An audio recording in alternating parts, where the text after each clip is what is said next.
Hey guys, I'm Nisha Homi. Today I'm sharing what I ate for breakfast while in Australia. The Airbnb where I'm staying has some basic cookware and a cozy little kitchen. I bought this artisan sourdough bread locally. Let me just slice into it and show you how the crumb is. For this recipe, I'm using 2 slices of the sourdough buttered. I have chopped half of an onion and 1 medium-sized tomato. I'm heating my pan with 1 to 2 teaspoons of cold pressed coconut oil. Once the oil is heated, I'm adding in 1 teaspoon jeera, also known as cumin seeds. Once the jeera splatters, I'm adding in half of an onion finely chopped. Salt as needed.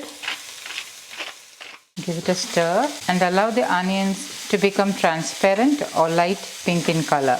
Once the onion is transparent or light pink in color, add in the chopped tomato. Add in a splash of water. Cover and allow the tomatoes to get cooked. While that is getting done, I'm toasting 2 slices of sourdough bread. A couple of minutes later, open the lid, give it a stir. The tomatoes are now softened and lightly cooked. Add in 1 teaspoon chili flakes, 1 teaspoon garam masala. Give it a good stir. I have 2 boiled and cooled potatoes. I'm roughly crumbling the potatoes into this. Grating in a small piece of ginger. Give it a good stir. Add in finely chopped coriander leaves. Give it a good stir.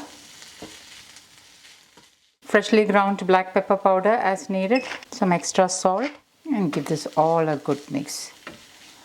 Once nicely mixed, turn off the flame. Squeeze in some lime. Give it a good stir. And my potato sandwich filling is ready to serve. Place the toasted sourdough bread slice onto a serving plate. Place some lettuce leaves on the bread slice. Place a generous amount of the filling. Place some more lettuce leaves on top. I'm just tearing the leaves and placing over the filling. And cover it with the bread slice. And my super healthy potato sandwich is ready to serve. So guys, do try this and let me know how it turned out. Thank you for watching, and until next time, take care. Bye bye.